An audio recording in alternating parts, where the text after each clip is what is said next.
honestly, guys notice it more when you're out winning games, right? If Cleveland starts off in a bad start, they're not doing well, and all of a sudden Shedeur or Dillon Gabriel are doing well in 7-on-7, they're throwing dimes, and practice drills, the number one defense can't stop them. People take notice of that, and the more that the players see it, they're gonna then the comments start happening over the lunch table. They start happening throughout the building, and that's when the pressure really will get severe. The Cleveland Browns were focused on resolving their quarterback situation until Jason Kelce made pointed comments that triggered a strong reaction from ownership. The response inside the organization was immediate and intense. What exactly did Kelce say that has the dog pound on edge and the front office under pressure? We've seen that miserable game by the Cleveland Browns. So they throw Joe Flacco in there, and I like Joe Flacco. He did good, but they gave him the resource of all the first-team guys. Then they throw Dillon Gabriel in there with first teams and second teams. So Dillon always is getting protected. The same thing again, they gave this scrub max protection on every play. Yeah, he completed some passes, but let's talk about his mistakes. He's still inconsistent with his throws, but he at least had max protection. The Cleveland Browns continue to be defined by inconsistency and avoidable setbacks. Even as fans hoped the organization had turned a corner, Jason Kelce, fresh off retirement, offered a direct critique that reignited doubts about the team's direction. His remarks implied the franchise's structure and decision-making remain unstable and recent progress may not hold. The takeaway for leadership is straightforward. Identify core issues, align on a coherent plan, and execute with discipline. For supporters, it's another sign that the problems run deeper than a single season. They throw Shedeur Sanders in there with the lowest cab drivers you couldn't even get on 5th Street. And I'm pissed off, bro, because the play calling was abysmal. Look, even if you don't like Shedeur, Shedeur didn't even get a chance to be trash. Even if you think Shedeur is garbage, he didn't even get a chance to be garbage. That's how awful the offensive line was. Kevin Stefanski still doesn't want to give Shedeur second strings and first strings reps. Why is that? Browns ownership's response shifted from measured to urgent. The pattern is familiar in Cleveland. The team once treated Johnny Manziel as a franchise solution, retained Hugh Jackson for a second year despite results, and invested heavily in Deshaun Watson through a costly trade and contract. These decisions reflect aggressive but poorly aligned planning. The outcome has been continued instability instead of sustained progress. That this was the guy that they wanted to start. He's seasoned, he's experienced, he still has a big-time arm, even at his age, and they open with the Cincinnati Bengals. They wanted that experienced guy. He was always going to be the guy. They were not going to start Dillon Gabriel or Shedeur Sanders in week 1. Kenny Pickett had a hamstring injury. It makes it easy to go with Joe Flacco. And the question isn't and wasn't going to be who's the starter in Cleveland. The question is, who's going to be the backup in Cleveland? Who's going to be the number 2 quarterback when they open the season against these Bengals? Fans still show up season after season, expecting improvement and bracing for setbacks. The usual pattern has been early optimism followed by a gradual collapse. But last season was different. For a sustained stretch, the Browns looked organized and competitive, resembling a functioning team. Couple days, 3 days until roster cutdowns, how do you feel about that? Do you feel like you belong here on this team?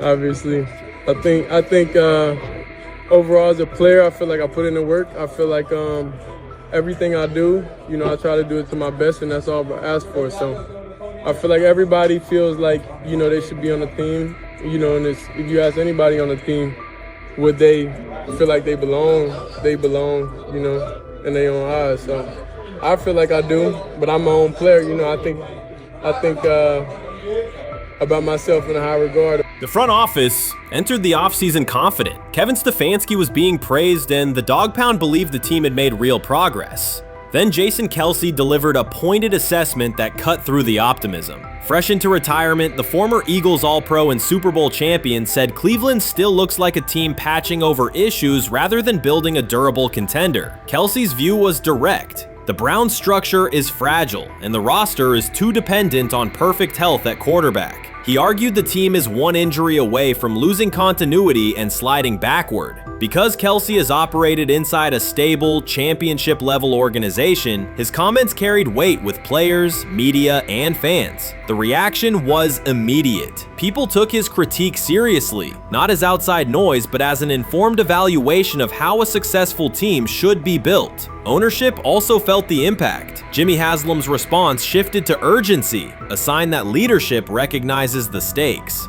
The criticism arrives in the context of prior high-risk decisions, especially the fully guaranteed $230 million commitment tied to Deshaun Watson. Watson has missed time and shown inconsistency when available, and the contract has constrained flexibility. Kelce's remarks highlight why depth, alignment between the front office and coaching staff, and a clear contingency plan at quarterback are non-negotiable. The takeaway is straightforward. Cleveland must convert last season's progress into a stable framework, protect the quarterback, deepen critical positions, and establish a plan that survives injuries and short-term setbacks. Without that, the games that fueled optimism will remain temporary.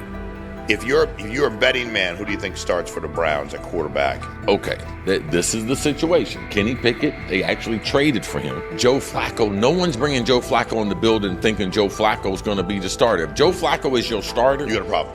you have a huge problem. And if they were saying Shedeur was the starter as the 5th rounder, you got a real problem too, because he passed over all these guys in these reps in the offseason in shorts, in bikini shorts, Speedos and stuff.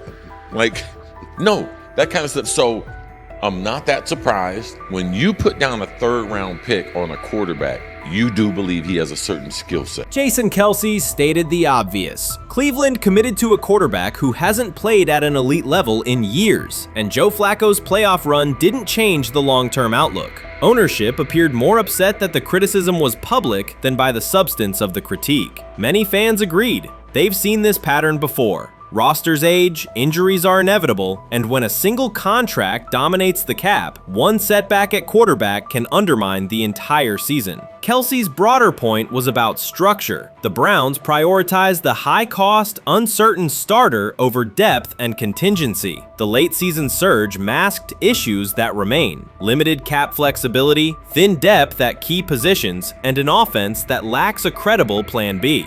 Fans recognize how quickly a strong defense can decline with injuries, and how an offense without redundancy stalls. The AFC North raises the stakes. Baltimore with Lamar Jackson sustains a top standard. Cincinnati with Joe Burrow returns to contention when healthy. Pittsburgh rarely slips below .500 under Mike Tomlin and wins with defense and consistency. In that environment, Cleveland can't rely on perfect health or peak form from one player. The path forward is clear. Diversify cap allocation, reinforce the offensive line and receiver depth, carry a legitimate backup plan at quarterback, and install a scheme that functions regardless of who is under center. Given what we saw yesterday with Shedeur Sanders, somebody on the Cleveland Browns is 100% getting fired, probably by the end of this year. The person who's probably going to end up getting fired is Kevin Stefanski, because I know that he didn't want Shedeur Sanders on the team. It was Andrew Berry who made that pick. You can't really go against your GM. Bad things happen in this situation. But Shedeur Sanders is not without fault for what we saw yesterday. This is the play that we saw yesterday that has the internet just exploding, where Shedeur Sanders took like a 24-yard sack.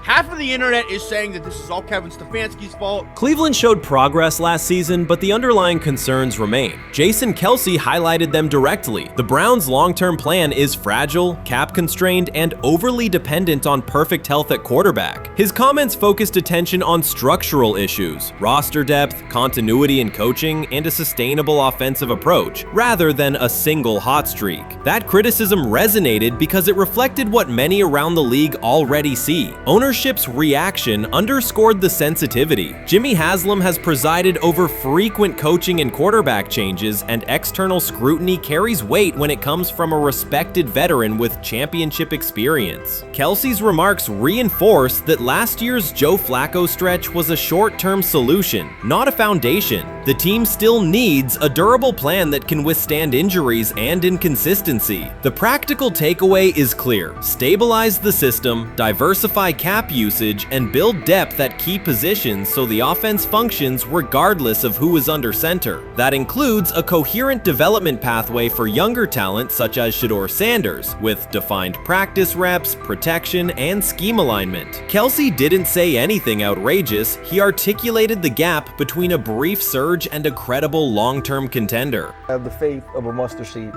Right, because this is the greatest resurrection since Jesus the Christ. Right, like at some point, Joe Flacco was thinking about getting into TV. Yeah. Right, Joe Flacco didn't have a job, and then now you not only come back and start for the Cleveland Browns late in the 2023 season, but they came back around to you, and you're now the day one starter for a franchise that just 2 years ago was in the playoffs. The Browns' quarterback situation remains unsettled. Deshaun Watson was expected to be the long-term answer, but injuries and inconsistent play have prevented him from reaching an elite level. When the team turned to Joe Flacco after Watson's season deteriorated, Flacco immediately lifted the offense and produced results that highlighted the gap between expectations and reality. That a 39-year-old late addition could outperform a $230 million starter was not just a short-term surprise, it raised fundamental questions about roster construction and evaluation. Quarterback depth has been fragile, and the late-season surge masked broader structural problems. Jason Kelce's remarks made that clear. Cleveland is vulnerable if the starter is unavailable, cap flexibility is limited, and the offensive plan lacks a stable contingency. His critique drew attention to leadership and planning as much as on-field performance. Jimmy Haslam's strong reaction reflects the pressure on ownership. The organization has promoted a message of stability and progress, but Kelce's assessment suggested those gains are not yet durable. The path forward requires a realistic approach to the cap, a credible backup plan at quarterback, and a system that holds up regardless of personnel. Watson says he has been mentoring Shedeur Sanders at the quarterback position. The biggest failure in the NFL is now mentoring quarterbacks. The most overpaid underdeliverer at the position is now mentoring 2 rookie QBs and a Super Bowl champ. So what exactly are you mentoring him at? You have had 24 civil lawsuits that you paid off to go away. And when you play, you are as ass as those massage therapists are, apparently. Shedeur Sanders is also a show. It's all about him. It's all about anything else. If you don't see that by now, then you're just blinded. Cleveland's second most talked about player has yet to take a professional snap, and it isn't Deshaun Watson. Rookie quarterback Shedeur Sanders has already captured the locker room's attention and the fan base's enthusiasm, creating a visible shift in the team's internal dynamics. Watson, once the uncontested focal point, now shares the spotlight with a newcomer who has only practiced in shorts. The Browns are experiencing a rapid, unforeseen change in popularity within their roster. Four-man competition. It's not. It's 2 guys versus 2 guys. It's the 2 older guys to be the starter. Yeah. It's the 2 younger guys to position themselves however it may be. Right. Show little improvement every single day, right? So, of all the things I'm watching the first 5 when they break a session, the first 5 with the veterans, with the ones. Who's in there? Where are they going? The ball's going to Jerry Judy, right? Flacco's no dummy, lasts as long as he has, right? He can really whiz it. But as we go on, I want to watch these guys because they probably just got plays installed Tuesday, and they're out there running on Wednesday. Shedeur Sanders arrived in Cleveland and immediately commanded attention. The rookie has yet to take a preseason snap, yet the energy around him inside the building and across social media eclipses what many veterans receive in an entire season. Fan enthusiasm is so strong that Deshaun Watson's jerseys are already drifting toward the clearance rack at the team store. In a matter of days, Sanders has become the roster's second most popular figure, while Watson watches his once secure QB1 status and public approval shrink by the hour. Shedeur or Deshaun? Who do you want as your quarterback next year? Honestly, Shedeur. I love Deshaun though.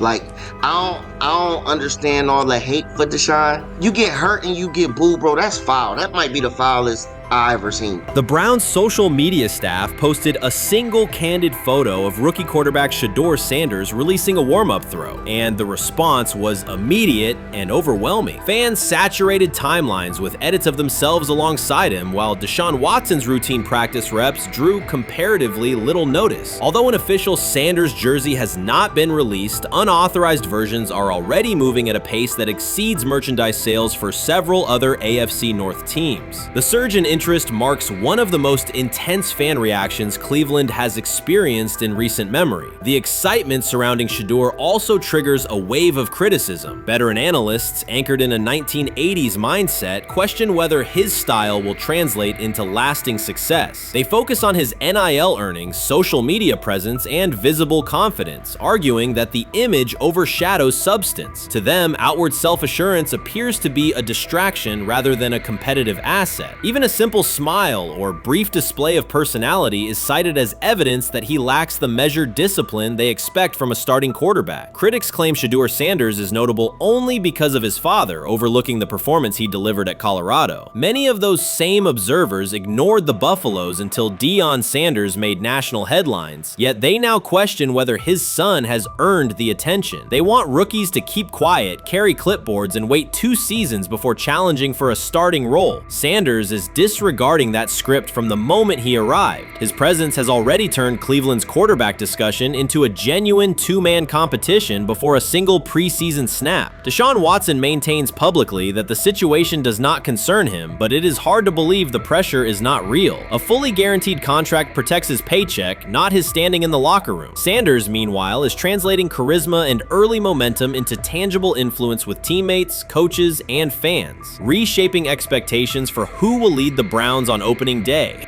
I'm a firm believer. If I wanted Shedeur Sanders at 2, at worst at 33, of course I already think that he's better than other quarterbacks. Because that's the type of talent, that's where I would have picked him at.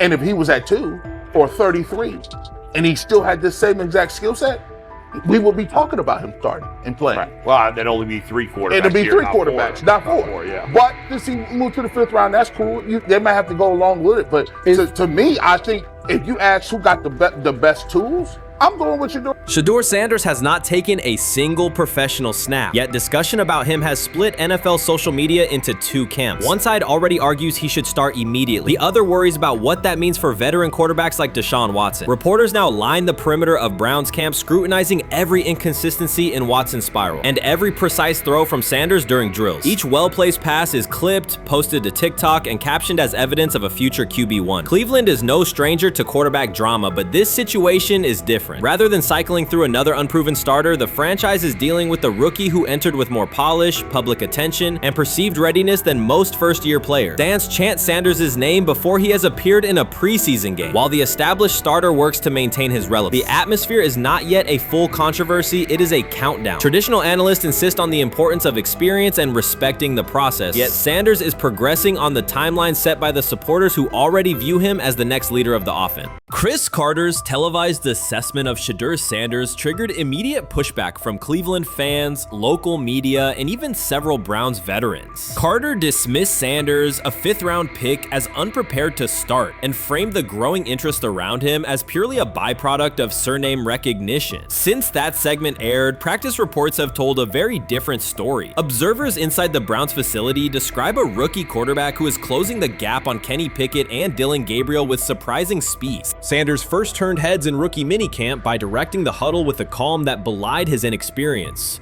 Position coaches reported that he rarely repeated mental errors during installation periods, a trait they rank highly when grading young quarterbacks. In organized team activities, he showed consistent timing on intermediate routes, kept turnover numbers low in 7-on-7 periods, and demonstrated early command of Kevin Stefanski's protection calls. That steady execution earned him a handful of first-team snaps, reps that would ordinarily have belonged to Pickett by default.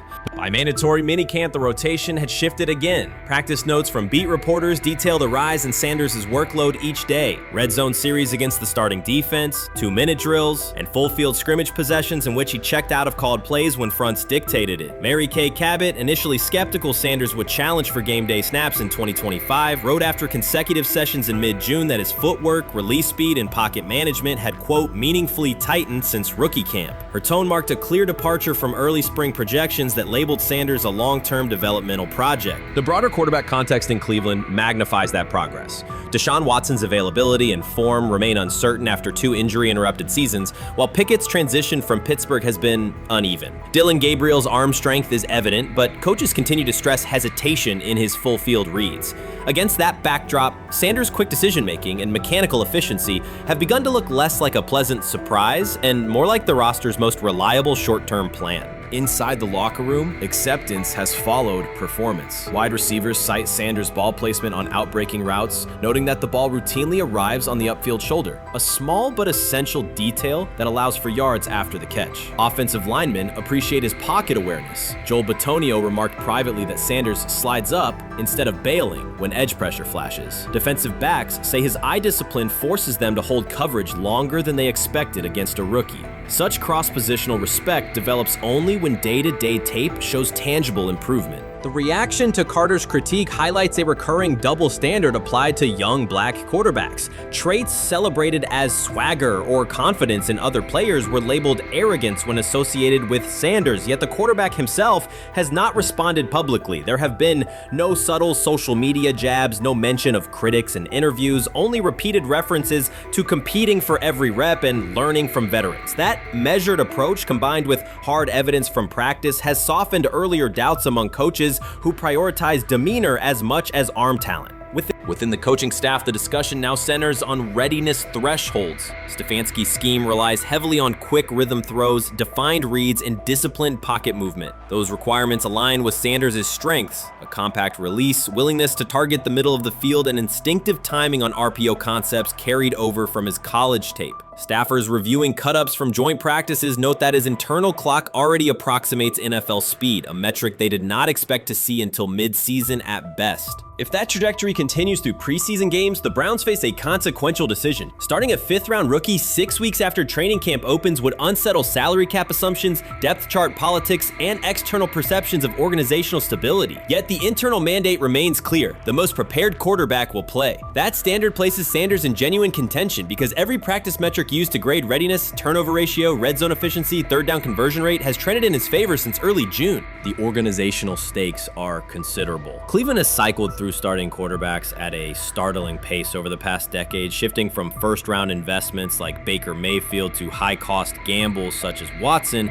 each move packaged as the long-awaited solution. A rookie chosen outside the first 100 picks ascending to the top of the depth chart would challenge long-held league assumptions about draft pedigree and opportunity. It would also validate the evaluation philosophy that prioritized Sanders' intangibles: processing speed, leadership presence, over conventional arm strength thresholds that pushed him down the draft board. Carter's televised remarks now sit awkwardly alongside daily updates from Berea. His critique relied on pre-draft labels and the presumption that a late-round passer with a famous father would need a redshirt year. Practice film contradicts that stance. Sanders checks protections at the line, manipulates safeties with shoulder fakes, and has reduced turnover-worthy throws in full-speed sessions to single digits. Statistics normally cited for veteran backups, not rookies. The longer that evidence accumulates, the more Carter's comments appear rooted in legacy bias rather than objective performance review. None of this guarantees Sanders will open the season under center. Preseason defenses test quarterbacks in ways practice cannot. Defensive coordinators will disguise pressure and boundary rotation to force late decisions. Sanders must show he can adjust protections and exploit mismatches without the benefit of a controlled environment. Yet within the Browns facility, the conversation has shifted from if he will be ready to when. Quiet confidence from Amari Cooper and other veterans suggests they believe Sanders can steady an offense searching for consistency more than highlight reel heroics. Sanders' rise also affects long-term roster calculus. If he earns the job and performs competently, Cleveland gains starter-level production on a cost-controlled rookie contract, freeing cap space allocated to other positions. That scenario could reshape roster-building strategy in a division featuring Joe Burrow and Lamar Jackson, quarterbacks whose contracts consume significant percentages of team payroll. A capable, low-cost starter would allow the Browns to reinforce their offensive line and secondary while retaining core veterans, a competitive advantage few teams enjoy. For now, the focal point remains daily improvement. Sanders continues to arrive before sunrise, reviewing the previous day's install with the quarterback coach,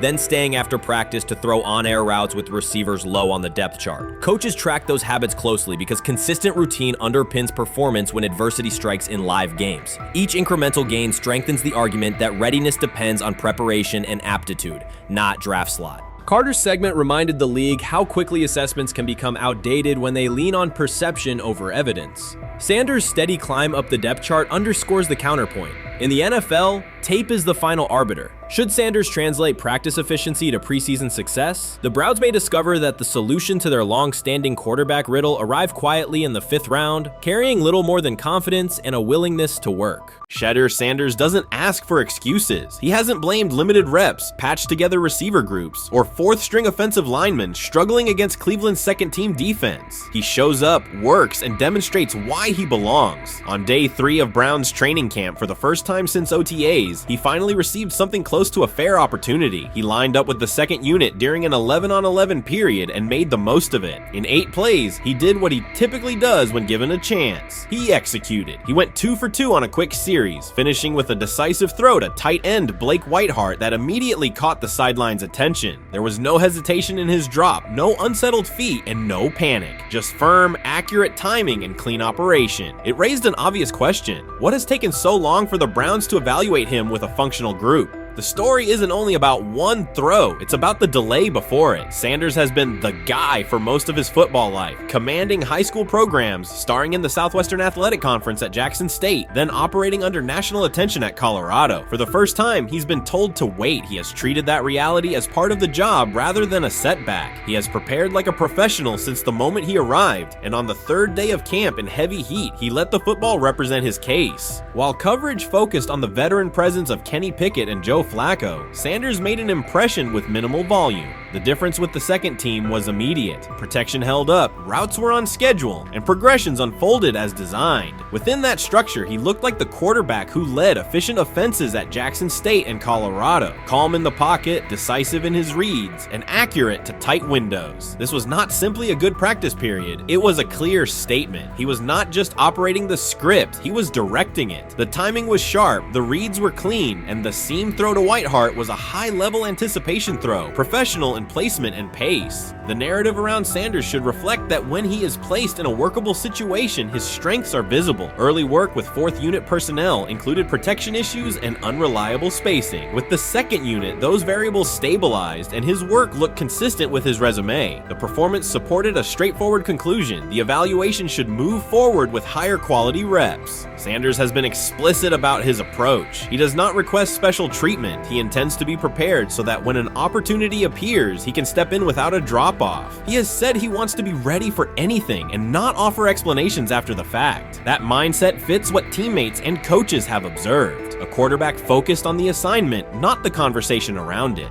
The conditions were demanding: relentless sun, heavy humidity, and a practice tempo that stressed decision-making. Many players fatigued as the session wore on. Sanders did not show signs of rushing reads or forcing the ball. He managed the pocket, reset his base when necessary, and continued to deliver on time. The path he has taken, HBCU starter in the SWAC, then Power 5 starter under constant attention, has prepared him for compressed evaluation windows. He has been under scrutiny for years. The heat did not change his process. He moved defenders with his eyes, anticipated breaks, and stepped into throws with balance. The crowd was not chanting his name, and there were no ovations. That was irrelevant to the task. He is focused on the locker room and the staff, and he is building credibility the same way he did at previous stops, by being reliable when the ball is snapped. Quarterbacks coach Bill Musgrave has emphasized ignoring external noise and keeping attention on install, footwork, and timing. Sanders is familiar with the dynamic. He has been followed by cameras and commentary since his early teens. He has experience living with attention and still adhering to routine. Under heat, with a narrow set of snaps and multiple decision points, he stayed composed and effective.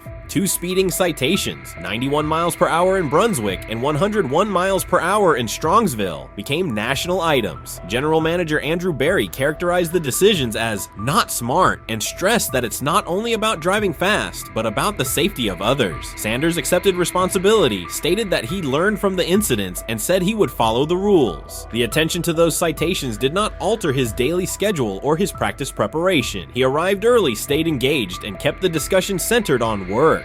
Away from the field, he spent time at Rainbow Terrace in Cleveland after a significant apartment fire, distributing supplies and checking on families affected by the incident. There was no formal media rollout around the visit. It was an instance of direct engagement with the community without publicity attached to it. That reflects the same approach he shows inside the building. Do the work first. Sanders treats each rep as if it might be his last for the day and his only chance to show a specific element on tape. He prepares for protections, cadence variations, route adjustments, and timing with a level of detail that compresses the learning curve. When he is not under center, he studies coverages from the sideline, charts plays, and reviews video before and after practice. He writes down the next day's calls so he can anticipate checks. He has reference using virtual simulation tools to replicate snaps he does not receive physically. That is not a passive stance, it is an active attempt to reduce the distance between classroom and field. He is building relationships across the roster, not just with projected starters. He communicates with defensive backs to understand what they see and how they react to certain stems. He spends time with offensive linemen to align on cadence and protection calls. He connects with newer players away from the facility so that communication improves in practice. That is practical leadership, consistent, low visibility work that becomes obvious when the ball is snapped and the operation is smooth. 3 days into camp, a central question remains. Why hasn't he taken a first-team rep? Flacco has seen work. Pickett has seen work. Dillon Gabriel has been cycled in. Sanders has remained behind all three on the depth chart while producing efficient periods when provided stable support. Head coach Kevin Stefanski has not publicly detailed the plan for distributing first-team snaps among the quarterbacks. When asked, Sanders answered that it is not his place to comment on rotation decisions. That response aligns with his day-to-day conduct, respectful, professional, and centered on the next assignment. The staff is managing a room with a Super Bowl MVP, a former first-round pick, multiple rookies, and a new set of combinations on the offensive line. That creates a set of decisions about exposure, pacing, and evaluation windows. Within that context, Sanders has presented a clear case for additional evaluation. He has shown he can execute the offense as designed when the variables are standard. Musgrave has a long-standing connection with the Sanders family through his time as a teammate of Deion Sanders in San Francisco. That familiarity supports direct communication. It does not guarantee anything about the depth chart, but it does help streamline teaching, feedback, and expectation setting. Inside the defensive back room, veterans such as Denzel Ward have provided perspective on timing, leverage, and eye discipline that Sanders has incorporated into his preparation. He is operating without the immediate family structure that defined his college environment. Away from his brother Shiloh and his father Dayon, he is managing his own housing, nutrition, recovery schedule, and all the smaller tasks that accompany an NFL routine. Those adjustments matter because they influence consistency across a long camp. He has treated those responsibilities as part of the job rather than distractions, which is reflected in a steady daily approach. What he showed on day 3 with the second unit was not a surprise to those who have tracked his prior work. It was a continuation of a profile, efficient sequencing, clear timing, and consistent ball placement when protections and routes hold up. The 8-play period was short, but it was enough to reinforce the point. He doesn't need a large sample to demonstrate baseline operation. He needs a fair sample to test ceiling and adaptability. There is also the matter of perception. Public attention concentrated on the speeding tickets and the general manager's response. Less attention fell on the preparation, the efficient period with the second team, or the community engagement at Rainbow Terrace. That imbalance is common in training camp narratives. Sanders has handled it by keeping his answers simple and his focus on football. He has not tried to redirect the conversation. He has done his work and waited for additional reps. The objective next step is straightforward. Expand the evaluation with higher unit personnel and standard opponents. That does not require a complete reshuffling of the depth chart. It requires allocating a defined sequence of first-team snaps so that timing with starting receivers and protections with starting linemen can be measured on tape. The staff can then compare operation speed, accuracy under pressure, red zone decision-making, and 2-minute mechanics against the other quarterbacks. That is the most direct way to clarify the competition. None of this dismisses the experience or track records of the veterans in the room. It emphasizes that the purpose of camp is to test assumptions with current performance. Sanders has provided enough evidence with the second unit to justify a broader look. He has shown that the pace of his feet matches the pace of his eyes, that he can hold safeties with his shoulders, and that he can drive intermediate throws without float. He has also shown discipline to take the clean completion rather than force the vertical shot when leverage dictates otherwise. Every day, he has addressed the controllable items, meetings, note-taking, install recall, cadence management, and post-practice review. He has not asked for public guarantees. He has asked for an opportunity to compete on comparable terms. The 8-play sequence with the second unit was a small but clear example of what he can do when those terms exist. The staff's communications have been measured. Stefanski has not laid out a schedule for first-team rotations publicly. Barry addressed the speeding incidents directly and emphasized standards for decision-making off the field. Sanders accepted the criticism, adjusted his behavior, and moved forward. Those are the relevant facts. What remains is a football evaluation that can only be completed by giving him snaps with the top group and measuring the results. If that evaluation occurs and he performs at the level he showed with the second unit, the conversation will shift from potential to placement. If it does not occur, the question will persist through camp. Why not test the full picture? Sanders has built a case based on preparation, poise, and execution. He has demonstrated leadership by building relationships across the roster. He has shown maturity in handling external issues directly and moving on. He has given the staff reasons, on the field and in the building, to continue the process. 3 days into camp, he has answered everything within his control. He has shown growth, discipline, and consistent operation. He turned early fourth-team disarray into learning, then executed cleanly when moved to the second unit. He kept the discussion on football when outside topics threatened to dominate. He has not tried to win a press conference. He has tried to win every rep. If he continues to stack days like this, the next step is logical. Evaluate him with the starters, document the results, and let the tape determine the depth chart. Until then, he will continue to prepare, continue to compete, and continue to present the same message through his play. You made an interesting point. So I tend to have the drip, drip, drip. This was my Johnny Manziel theory, is that everybody makes mistakes, especially when you're young. But if I see 2, 3, 4, 5, then you've got a plumbing issue. It's not just you didn't close the faucet. So there's about 6 pieces of video in college where Shedeur was a little bit of a brat, whatever. Then there's the legendary cringy draft room. Didn't love that as a B prospect. Then there's back-to-back speeding tickets, both over 90, and a missed arraignment. The NFL is navigating unexpected headlines after a former Browns coach publicly defended Shedeur Sanders in response to reports of multiple speeding tickets. The coach's statement has sparked extensive online debate. Supporters welcome the show of loyalty, while critics question the motive. Sanders now finds himself at the center of an unforeseen controversy, and observers want to know why a Cleveland coach is standing so firmly in his corner. The story is developing rapidly and continues to draw intense attention. When it came out that he got a speeding ticket, I said it's not really that big a deal. I feel very differently about it now. Over 40 miles an hour over the speed limit, less than 2 weeks after you just got a ticket. I don't know if that's entitlement or immaturity. There's got to be some teams that are feeling very good right now that they didn't draft him. Observers are focusing on Shedeur Sanders' recent speeding ticket, treating the violation as a measure of his character and sidelining his athletic, academic, and philanthropic accomplishments. The incident, driving 15 miles per hour over the limit in a borrowed Lamborghini, has drawn sharp criticism. In response, a former Cleveland Browns coach has taken the opportunity to comment, even though the franchise is widely viewed as unstable due to its frequent coaching changes and limited on-field success. By defending Sanders, he presents himself as an authority on discipline and leadership. The statement, coming from an organization seldom praised for stability, has nonetheless attracted considerable attention across the league. You want to defend him a little bit. I thought this was an interesting take. Yeah, I thought it was really interesting that you said you were out because of the speeding tickets. To me, that's such a minor thing. You were so high on him in terms of his completion percentage in OTAs, and I thought that was a little aggressive on your part. But with the speeding tickets, I got a speeding ticket the first night of the draft, my first year there. I thought maybe I'd get the benefit of the doubt, but they gave it to me anyways.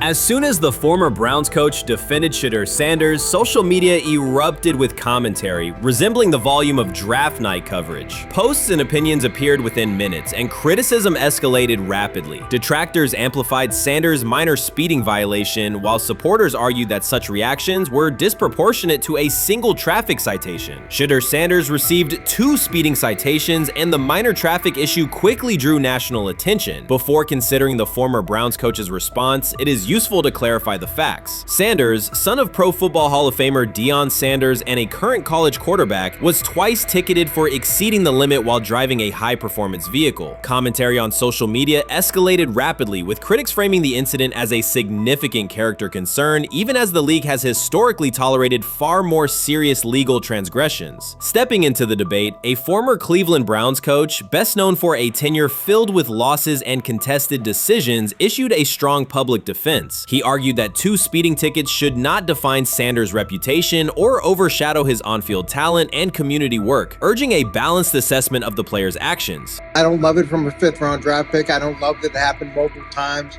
But I do think that this is the first time he's been away from his dad.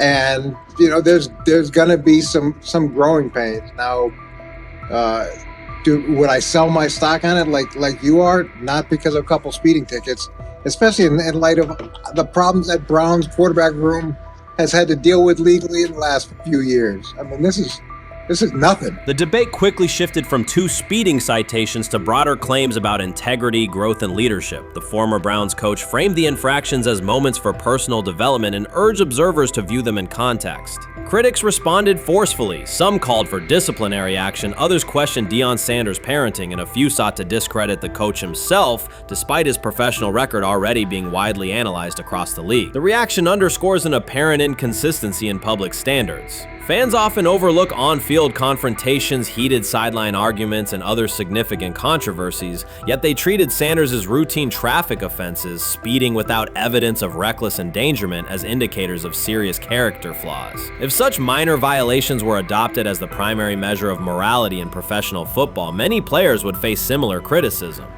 Sports media amplified the story almost immediately. Television panels dissected Shedeur Sanders' decision-making, treating 2 speeding tickets as indicators of deeper character concerns. Networks aired detailed segments under banners such as red flags and road rage, repeatedly questioning whether the citations might affect his draft evaluation. Although Sanders is already regarded as a first-round prospect, analysts emphasize that NFL teams value discipline and legal awareness when forming final assessments. Many commentators overlook the fact that other high-profile players have faced more serious offenses without similar scrutiny. Throughout the coverage, the former Browns coach defended Sanders, portraying him as a talented quarterback subjected to disproportionate criticism in a culture that expects near-perfect conduct. His argument was thorough and methodical, asserting that the traffic violation should not overshadow Sanders' skills, work ethic, or future potential.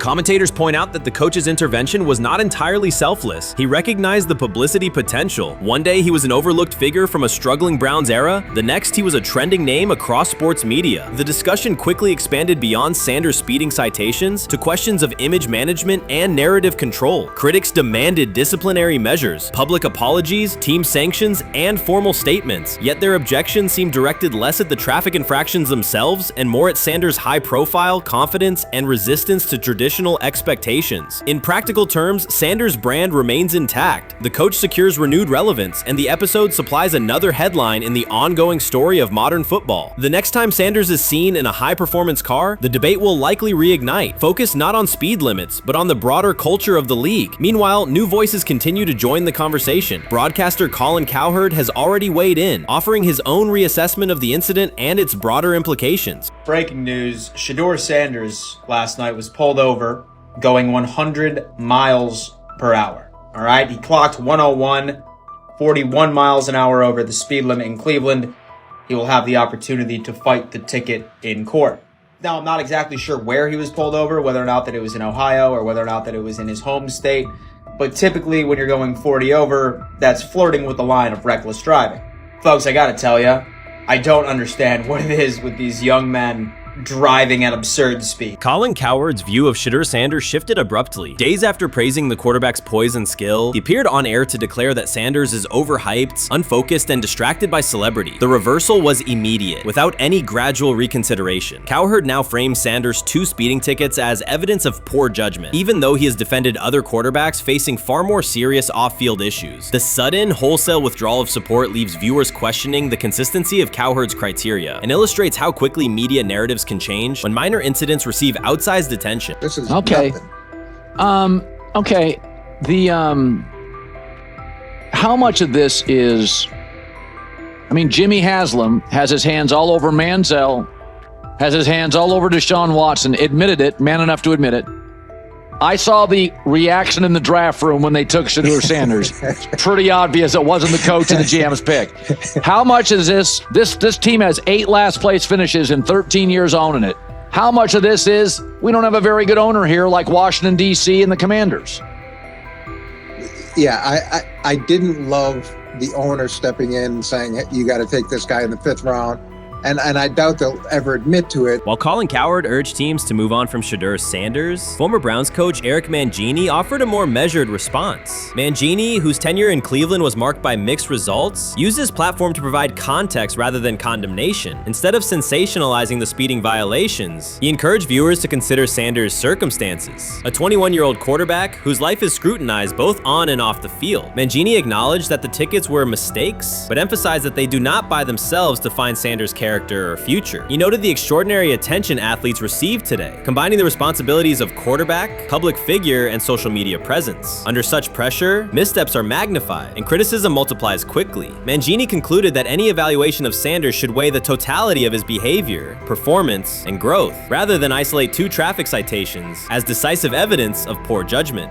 Sometime last week, and then, and I just tweeted that out again this morning, and then today, the Joe Flacco one got posted. So running through this, and then of course we'll still have Dylan will be next, and then Shedeur will come last. As training camp nears, Mary Kay Cabot is providing straightforward analysis of the Cleveland Browns quarterback competition. The starter has not been named, but she has moved away from her earlier skepticism of Shedeur Sanders and now acknowledges his talent and potential. Cabot explained that if Joe Flacco is chosen to start week 1, it will mean he is the most prepared to play immediately. This approach would also give younger quarterbacks such as Kenny Pickett time to adjust, refine their skills, and maximize their potential while Flacco handles the early workload. She added that a Flacco start would not prevent Sanders from earning the position later in the season. The depth chart remains flexible, and Sanders' continued development could put him in line for an opportunity as circumstances evolve. Cabot also noted that Pickett could win the job for week 1, but he must demonstrate he can integrate smoothly with the offense and perform reliably under pressure. The Browns want a leader who can control the huddle, execute plays efficiently, and maintain composure. Pickett's performances in upcoming practices and preseason games will be critical in determining whether he secures the starting role or Sanders ultimately takes the reins as the season progresses. Things like that. It doesn't mean that that Kenny can't swoop in there and steal that job by them, but he's really going to have to show that he has a complete mastery of this scheme and this system, and that they don't have to dial it back a lot to put him in there. So these will be some considerations, and I do think that that as the preseason goes along, it will become evident.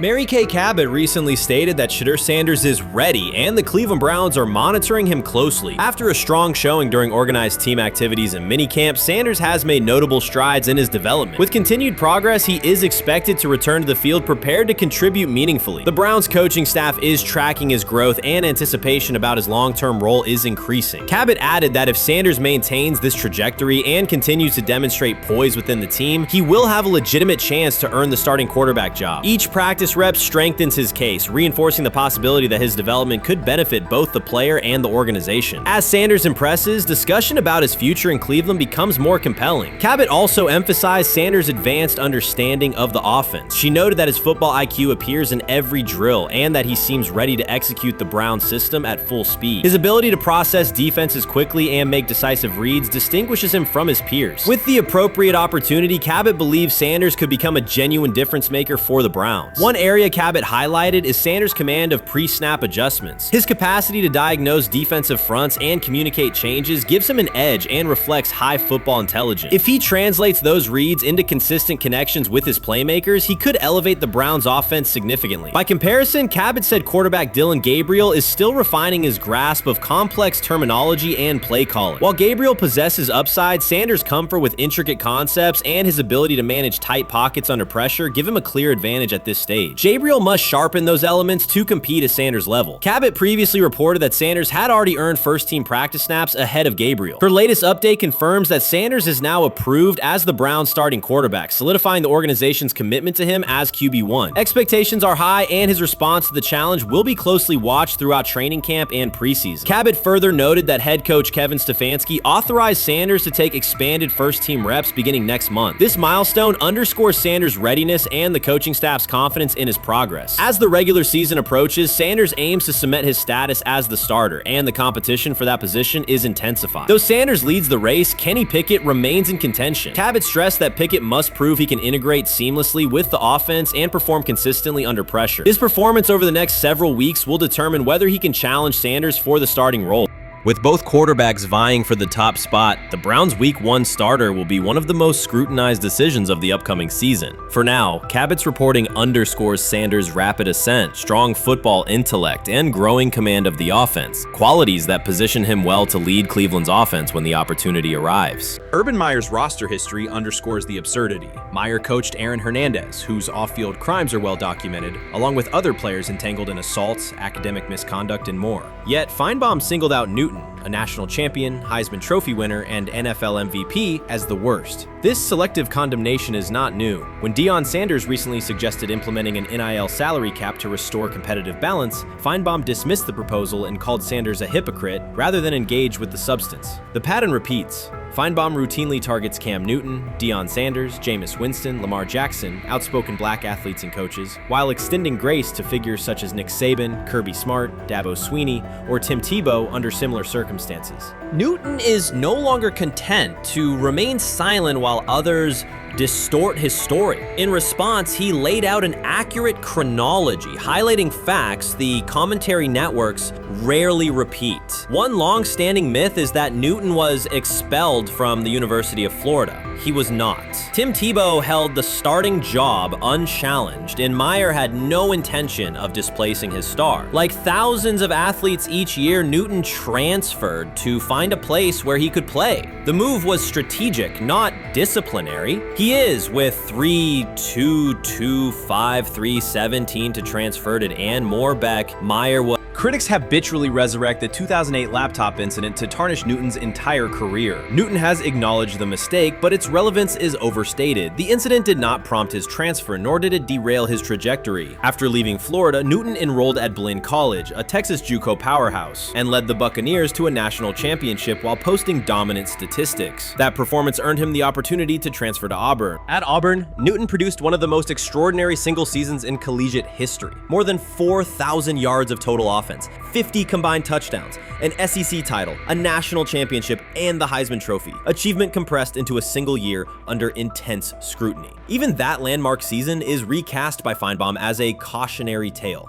He claims Newton ignored head coach Gene Chizik by diving for a goal line touchdown when told to kneel, jeopardizing the game. In reality, Newton explained that the decision was a collective adjustment made in the huddle after reading the defense. While Auburn still held timeouts, the Tigers maintained control and secured the championship. Portraying that moment as reckless serves to recast Newton's success as selfishness rather than leadership.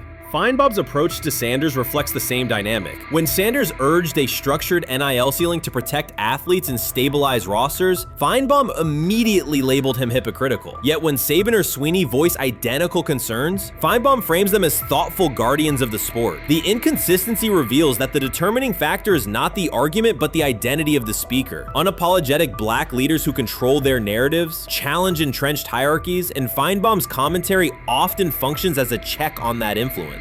Newton countered Feinbaum's latest attack with a concise statement. "You're lying, Paul. Please stop." Behind those words lay a broader indictment of the media machinery that weaponizes half-truths. By calling Newton the worst player Meyer coached, Feinbaum was seeding doubt among fans, front office evaluators, and future historians. Newton, now an established media presence and entrepreneur, no longer depends on traditional outlets to correct the record. He reminded audiences of 3 essential truths. He departed Florida on his own terms, he led Auburn with support from coaches and teammates, and he captured every major accolade available in college and professional football without conforming to prescribed expectations. An unspoken rule lingers in American sports discourse. Black athletes may excel, but must do so quietly, gratefully, and without highlighting systemic inequities. Newton broke that expectation early by celebrating with unreserved joy, answering questions candidly, and refusing to minimize his personality. For some commentators, that confidence is reinterpreted as arrogance. Feinbaum's repeated attempts to undermine Newton follow a familiar script of policing behavior rather than analyzing performance. Yet, legacy rests not in a pundit soundbite, but in tangible achievements and public memory. Newton's resume, Heisman winner, national champion, NFL MVP, speaks for itself. Millions of fans witnessed his impact on Saturdays and Sundays. Countless young quarterbacks saw someone who looks like them redefine the position's possibilities. The same is true for Sanders, whose player-first coaching philosophy and media savvy continue to influence college football's direction. Feinbaum's commentary cannot erase these realities. Newton, Sanders, Winston, Jackson, and others have already secured their places in football history. By publicly confronting misinformation, Newton set a precedent for athletes who now possess the platforms and technology to present their stories unfiltered. The microphone no longer belongs exclusively to legacy broadcasters. Newton holds it now, and he intends to keep it. A decisive shift that reduces the gatekeeper's influence and ensures that accomplishments are judged on merit rather than narrative manipulation. So before your final year at Miami, there's a lot of conversations revolved around Shedeur Sanders. Obviously, I'm assuming you guys have a great relationship. Some of the clips you've seen and stuff like that. What is it like for you to have like this rivalry with Shedeur? I don't have a rivalry with him. That's my boy. So at the end of the day, this whole process, we thought me and him were going to be 1 and 2 the whole time. Whether he's 1, I'm 2, whether I'm 1, he's 2. And so that's just always been, our mindset. It didn't go that way. I thought he was one of the better quarterbacks in the draft as well, even throughout college. A lot of stuff out there on him ain't really, the truth, just because they spin it different ways, like they spin stuff about me different ways. But I mean, when he gets his chance, become a starter, I know he's gonna make the most of it, and I'm ready to get back to work with him, after the season, talk some more stuff to him. Cam Ward directly challenged the uneven standards applied to Shedeur Sanders, calling them inconsistent and unfair. By insisting that performance, not politics, guide evaluation, he shifted the discussion from one player to a league-wide problem. Sanders' treatment now serves as a test of how the NFL supports and evaluates emerging quarterbacks. I feel a special relationship with him, especially me. First getting to know him 5 years ago when I started working with him. But it did surprise me because he's a good quarterback. It doesn't give a lot of credit that he deserves. Especially the plays that he made in Colorado. A lot of quarterbacks in the country are making those plays. And so when he gets this opportunity, I'm pretty sure having soon today that he'll make sure he'll make plays on the field. Cam Ward's public challenge to the treatment of Shedeur Sanders brought the issue into clear view. For months, discussion around Sanders has centered on his profile, major compensation, a prominent Nike deal, and the expectation to stabilize a struggling franchise. Rather than a standard evaluation of a top prospect, he has faced sustained skepticism from analysts, fans, and league voices. Ward's comments underscored that the standards being applied to Sanders diverge from those used with other rookies. By stating it directly, he did more than support another quarterback. He identified a broader problem in how the league responds to young players with significant visibility. The takeaway is direct. Assessments should reflect on-field performance and development, not external narratives. A generational talent. I'm gonna prove him right. I'm gonna prove him right. Don't worry. Oh my God. An article came out today. I'm generational. So I guess it's article versus article. I like that you think that, man. But we all know the truth. What? Trav gonna be first? You generational, I'm legendary. That's cool. We can be legendary. Legendary get their ass. We'll start doing it like 5 minutes. Shedeur Sanders entered the league with more than a playbook. He brought a public brand, a family legacy, and expectations unusual for a first-year quarterback. Before his first regular season throw, he was already positioned at the center of attention. Rather than assess him on that reality and his on-field ability, many voices reduced him to marketing, treating visibility as proof of hype instead of performance. Cam Ward pushed back on that framing. His point was simple: judge Sanders by the same criteria applied to other rookies. With Sanders' resume, production, leadership, and composure, most first-year quarterbacks would be discussed as long-term cornerstones. The evaluation should be consistent, focused on development and results, not perception. Look at the process with Shedeur, who I know is a buddy of yours, and how do you think both of you guys will end up doing in the league? I think we'll both end up being one of the best quarterbacks in the league. I just think the work that me and him are willing to put in, the relationship we have to constantly compete each and every day, to better our craft, for ourselves. I just think it's going to end up paying off for us in the long run. Do you guys kid each other about who's going first and how much that matters to you? Yeah, we play around, we joke around with it. It really don't mean nothing. The draft pick will never mean anything. At the end of the day, you got to show whether you can prove each and every Sunday. You can't just do it 1 year. Disrespect shows up in two patterns. First, Shedeur Sanders is repeatedly framed through his father, Deion Sanders, as if lineage erases his own work. Discussion drifts to pedigree instead of what the film shows. Second, his visibility is treated with suspicion. His audience reach, partnerships, and ability to lift ratings are labeled hype rather than recognized as value. Instead of acknowledging that he drives demand and expands the stage for his team, critics call it an unfair edge. The result is a skewed evaluation. Star power is held against him while on-field production gets pushed aside. The standard should be consistent. Assess the tape and the development, not the last name or the attention it brings. Well, Ward were microfacts. Cam Ward's remarks went beyond defending Shedeur Sanders. They confronted how the league manages star power. The reality is simple. The NFL markets visibility, but resists it when a player doesn't follow the expected script. Rookies are supposed to be quiet, deferential, and grateful for limited leverage. Sanders arrived with leverage, brand reach, major endorsements, and confidence. And that presence was recast as entitlement. Instead of treating those factors as earned advantages, much of the commentary used them to diminish him. Ward called out that contradiction. The same influence the league sells to audiences is criticized when a young player exercises it. His point is a standards problem, not a personality dispute. Evaluate Sanders on his preparation, leadership, and results. Don't penalize him for having a platform or for using the leverage that the modern NFL itself helps create. Now it sounds like the Cleveland Browns are going to all but imprison Shedeur Sanders in the football sense of a very talented rookie quarterback who obviously needs reps, needs an opportunity, and who now, barring some miraculous luck, will not get the opportunity to play in a single real game. I'm sure many around the NFL are celebrating as we speak. They are chuckling about this. Many in the NFL wanted to teach Shedeur and his daddy. Cleveland became the center of the conversation. With Shedeur Sanders attached to a major Nike partnership, the expectation was straightforward. He should be given real game reps. The Browns instead leaned on Joe Flacco as the default choice, treating stability as the safer path while sidelining a quarterback with clear cultural and commercial pull. Each week Sanders didn't see the field, scrutiny grew. Commentary questioned the value of his contract environment and relevance, and fan debate shifted from development to doubt. That wasn't measured evaluation. It was a delay framed as prudence that eroded confidence in the process. Cam Ward reset the terms of the debate. He pointed to an uneven standard. When veterans or other young players secure significant endorsements, it's considered smart business. When Sanders does it at scale, it's recast as ego or hype. Even the scope of his off-field agreements became ammunition against him rather than evidence of market demand. Ward's position is simple. Use one standard. Assess Sanders on preparation, decision-making, and progression, not on discomfort with his platform.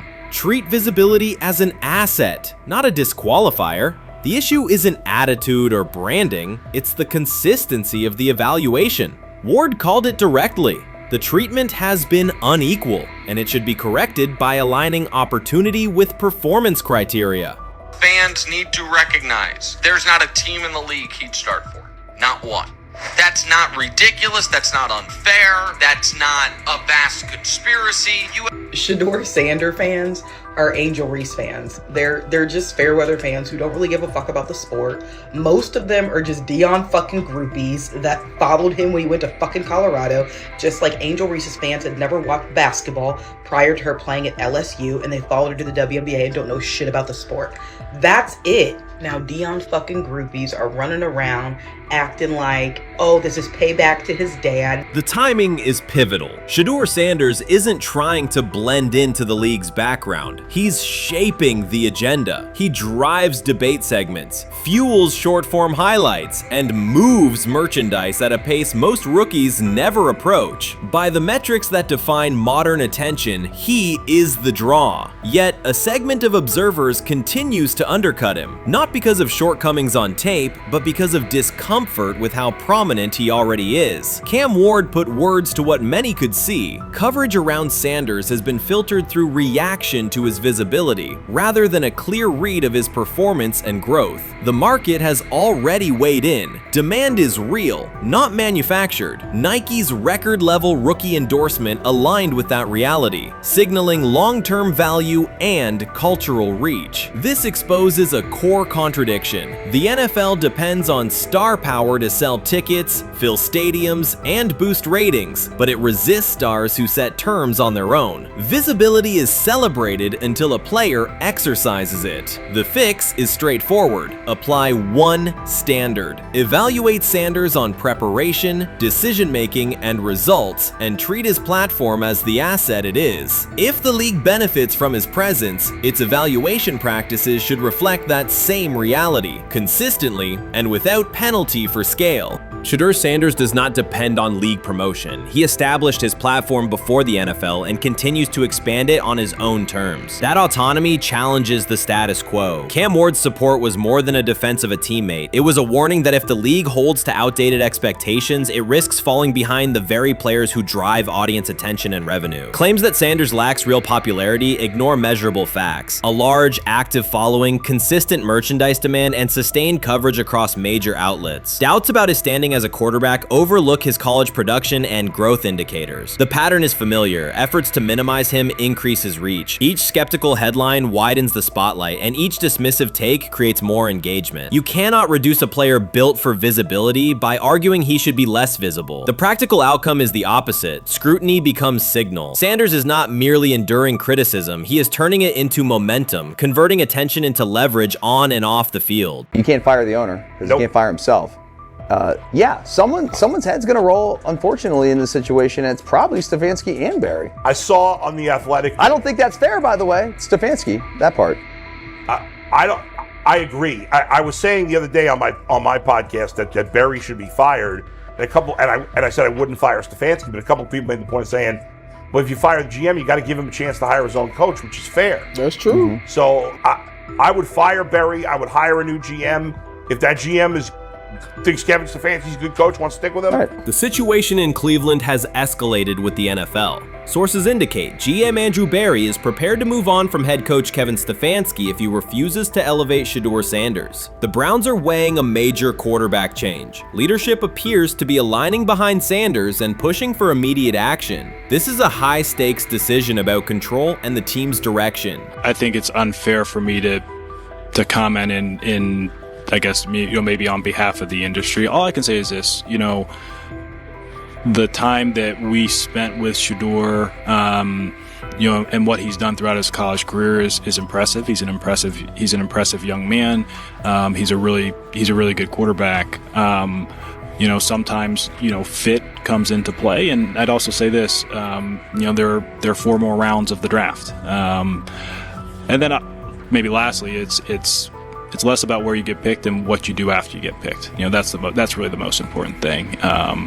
And, getting to know him over the course of the spring, he has a ton of resolve. Andrew Berry appears to be at a breaking point. Pressure from fans and within the organization to play Shedeur Sanders is intensifying. Berry is pushing for a move towards Sanders, while head coach Kevin Stefanski remains cautious about altering the depth chart. The divide is clear. One side wants acceleration, the other a measured rollout. The organization is under heavy scrutiny, and the focus has shifted to when, not if, Sanders sees the field. Has the fourth highest odds of any head coach this season to be fired. He's clearly on the hot seat. It's been a discussion for really a couple years now, dating back to last season's 3-win season. And he's always had kind of hot and cold seasons. And now the sportsbooks are saying he's fourth on the list.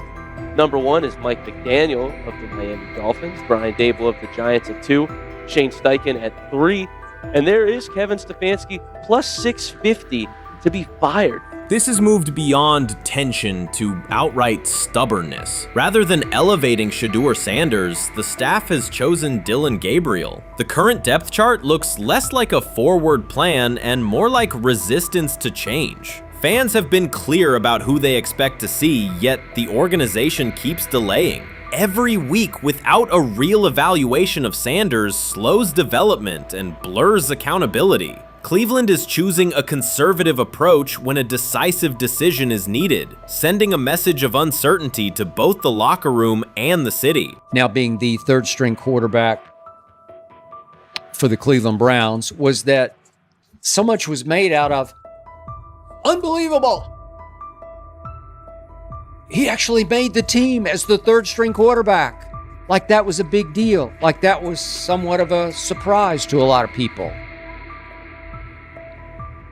He should have been the first pick in the draft. Kevin Stefanski appears to be doubling down to validate his approach. Despite sustained demand from Browns fans to see Shedeur Sanders reflected in chants, merchandise, and constant discussion, he continues to keep Dillon Gabriel in front on the depth chart. The decision functions as an assertion of control rather than a response to momentum. Even with clear signals from the fan base, Stefanski is staying with Gabriel and delaying a full evaluation of Sanders. It is a deliberate choice to maintain his plan and pacing, not to accelerate change. Cleveland is prioritizing continuity over recalibration, keeping any transition to Sanders on hold. But yeah, the Browns are in a tough spot.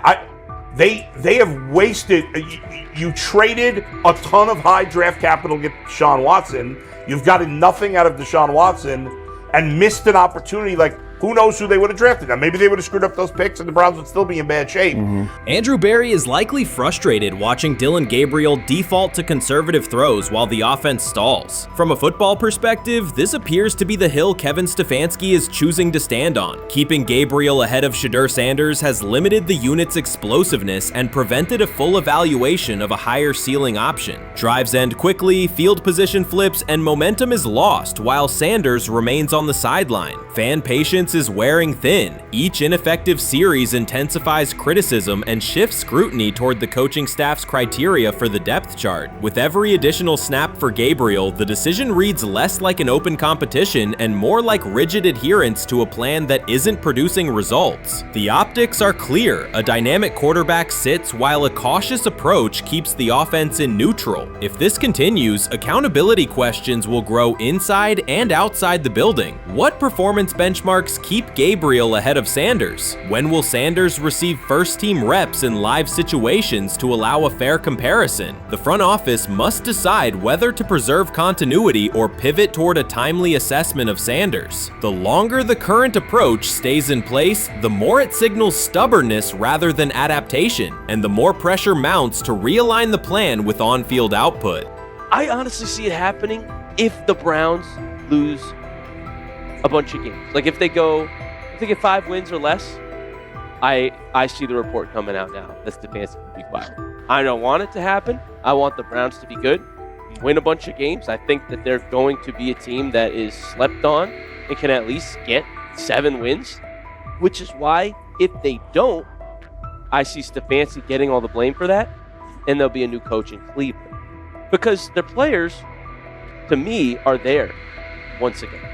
We've talked about the incredible rookie class. The approach in Cleveland lacks consistency. One week, Andrew Berry signals he wants Shedeur Sanders on the field. The next, Dillon Gabriel gets the reps and the plan stays conservative. Through it all, Kevin Stefanski shows limited urgency despite pressure on his job security. Fans are asking for an offense that can push the ball, change field position, and produce points. Instead, the unit leans on short throws and cautious sequencing. Gabriel's play keeps the ceiling low and momentum static, while a full evaluation of Sanders is postponed. The result is growing frustration and a clear disconnect between the front office, coaching staff, and expectations in the stadium.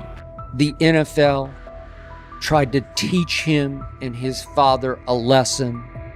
You don't act like that. You don't talk like that before a draft. We'll show you how our game is played. We will watch you plummet all the way. I think he would have gone undrafted except for that owner in Cleveland. And he is the key to everything because he is something of an against the grain maverick owner. He's kind of a wannabe Jerry. Fan speculation is growing. Some believe Kevin Stefanski lacks confidence in Shedeur Sanders. Others think he's prioritizing Dillon Gabriel for reasons unrelated to performance. A more extreme view claims Stefanski is manipulating outcomes to secure a buyout. Whatever the motive, the risk is clear. This approach is straining his relationship with GM Andrew Berry and alienating the fan base. Pressure is rising, Berry's patience is running out, and supporters have shifted from requests to demands. If the current plan continues, calls for a change in quarterback and accountability will intensify.